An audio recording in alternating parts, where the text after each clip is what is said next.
Hello, everybody. I'm kind of doing this audiobook a little bit differently because all my microphones are stinky poo-poo and they're not working, so I'm just gonna video my beautiful face. I could take the hat off, but my hair doesn't look very nice. Anyways, chapter 11 of My Teacher is an Alien. My Teacher Fried My Brains, which is the second book in the My Teacher is an Alien series by Bruce Coville, whatever you want to say. Coville.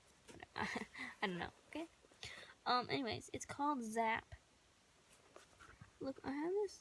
I don't know why the lights are purple. They're actually white. What if I... green? Is it more alien-like if I do green? Blue? Does not look blue. Red? I'll just go with green. Anyways, chapter 11, Zap. I concentrated hard, trying to remember everything Mrs. Jones had done the first time.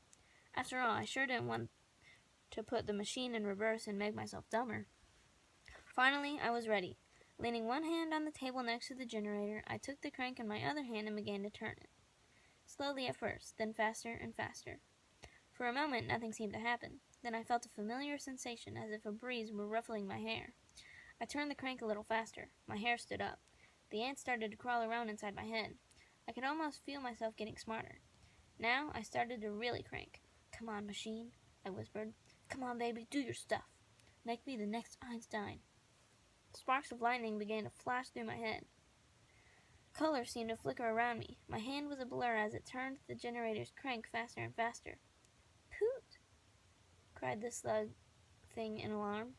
I thought I smelled something burning. I wanted to stop, but it was as if my hand were on automatic pilot and my brains were too busy getting fried to give it a new order. Zap! That sound, like an enormous spark sizzling through the night, is the last thing I remember. I blacked out and fell to the floor. Ooh. Okay. So there's a space now. Like, later. "Duncan," whispered a voice in my head. "Duncan, wake up." I knew that voice. It belonged to Weird Peter Thompson. But it couldn't be Peter. He was gone off in space with Broxholm somewhere. Which meant I had to be dreaming. Which meant I was asleep. I tried to wake up. My body didn't cooperate. Alright, I'll stay asleep, I thought. Peter's image materialized in my brain, looking just as he had the last time I had seen him, the night of our spring concert, the night Susan had used her piccolo to drive off the alien teacher. It had surprised me that Broxholm couldn't stand the sound of her piccolo. I didn't like it much myself, but I had never quite gotten over the fact that as near as any of us could tell, Peter had chosen to go into space with the alien. The rest of us were terrified that we were... Oh my goodness. The rest of us were terrified that we were going to get kidnapped. Old Peter couldn't wait to get his butt up into that spaceship. Peter Thompson, tall and skinny, his brown eyes lost behind the thickest pair of glasses in the 6th grade. "Duncan," he whispered again, "do you remember how many times you beat me up in the last 3 years?" I shook my head. In my dream, that is. "Lots," said Peter with a nasty smile. Then his face began to change. His skin started to turn green, pale green at first, then darker and darker until it was the color of limes. His eyes stretched out until they looked like butterfly wings, huge and orange. "Broxholm! Get away from me!" I screamed, and then I woke up, which didn't improve things any, because when I opened my eyes, I saw myself staring back at me. Only my face had no color at all, only pale, greenish-yellow glow. I blinked. The other me blinked too. I shouted in terror. The other me said, "Poot!" "Yeah!" I cried, rolling away. It was the slug thing. It had climbed/crawled/oozed its way to the other side of the table where I had landed when I blacked out. I didn't mind so much that it had been hanging over me, though that was pretty disgusting. What had me worried was the fact that it had imitated my face. I hoped it wouldn't do that when I wasn't around. It would be like an announcement that I had been there. Could the slug only copy something that was in front of it, or once it copied something, would it be able to repeat the image over and over again? Who could tell? It's not like there's been a lot written about the mental ability of alien slugs that live in Tupperware containers kept in the refrigerators of junior high science labs. Of course, that wasn't the only important question I was facing at the moment. The others included A. How was I going to get this slug back into the refrigerator? B. How long had I been asleep? C. How the brain fryer worked?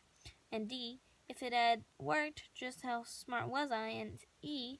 What should I do next? I decided the first thing to do was to put the machine back. As I was packing it up, I kept an eye out for the slug, which had crawled down from under the lab table and was watching me. I guess you could call it watching, from a spot on Andromeda Jones' desk. Stay there, I said, trying to sound menacing. Poop, it replied. I put everything back in place and rolled the cart toward the storage area. As I closed the door, I wondered if the machine had some sort of meter that would let Andromeda Jones keep track of how much brain power it had passed out. I figured I must have gone smarter, since that wasn't the kind of thing that I would have thought of before. Of course, the thought didn't serve any purpose other than to make me nervous, but at least it showed I was thinking. I also wondered if Miss Jones had used the machine on anyone else, and I wondered why she had used it on me. I didn't think it was out of the goodness of her alien heart. That thought made me really nervous. It also convinced me that I had done the right thing. If Miss Jones had fried my brains as part of some alien experiment, the best thing I could do to protect myself would be to get smarter as fast as I could. I stopped and closed my eyes. How much smarter was I? It was hard to tell. I didn't really have any way to test it, and the last brain fry had taken a lot to really have an effect.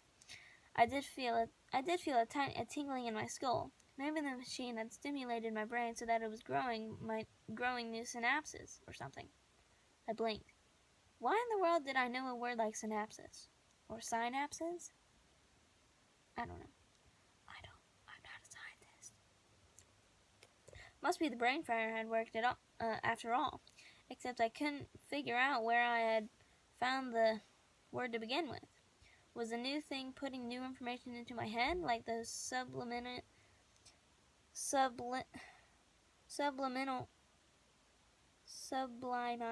messages and records that people kept worrying about? I shivered. I'll think about it tomorrow, I said to myself, just like Scarlett O'Hara. I blinked. It was happening again. Other than Make My Day, I had never quoted a movie or a book in my before. Where was this stuff coming from? Never mind. I had to get out of the lab. No more fooling around. I grabbed the Tupperware container and its lid and headed for the slug. Inside, I ordered, holding the container in front of it. Poot? It replied, sounding pitiful. Inside, I repeated, trying to sound fierce. It made a little pooty sigh, then slumped forward and oozed into the container. I slipped on the cover, then sighed myself. Remembering how my mother used to do things, I pressed the edges of the lid in place, then pushed down on the sensor to get rid of the extra air. This is called burping the Tupperware. Only the sound that came out was a tiny poot. I put the container back into the refrigerator, which reminded me that I still hadn't had anything to eat. Stomach rumbling, I stared around the room, and as far as I could tell, everything was back in place. Now to head for home, I thought. I decided to put on my sneakers. I figured that with the amount of screaming I had done already, if there had been anyone else in the building, they would have caught me by now. Anyway, even so, I walked quietly. Being alone at night in a building where you don't really belong will do that to you. Also, I still have a slight fear that the alien was going to jump out and nab me. That may not have made much sense, but you lived through what I lived through in the previous few days and tell me how much sense you make. I went to one of the back doors since I didn't want some late-night driver who had happened to be passing by to spot me slipping out of the building.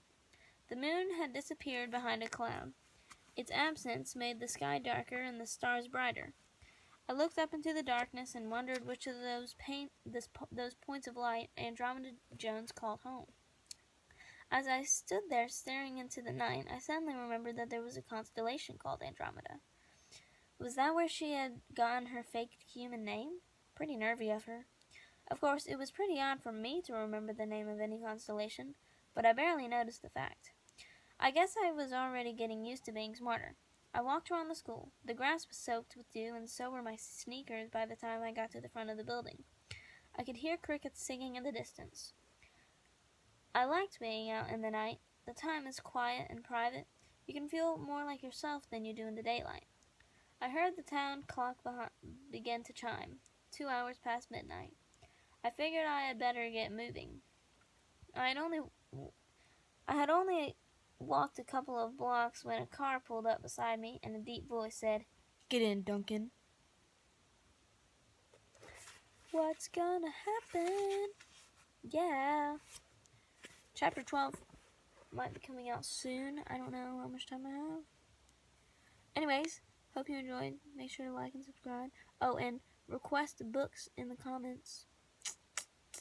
Because after I finish these books, I'm not going to know what to do. I do have Enola Holmes or Sherlock Holmes. I have both. There isn't a new Enola Holmes movie, so maybe you guys watch that and you want to hear the book. It's actually right here. Oh. The Case of the Missing Marquess and Enola Holmes mystery. I'm already reading it. It's pretty good. Anyways, request books in the comments, like and subscribe, and share with your friends. Bye!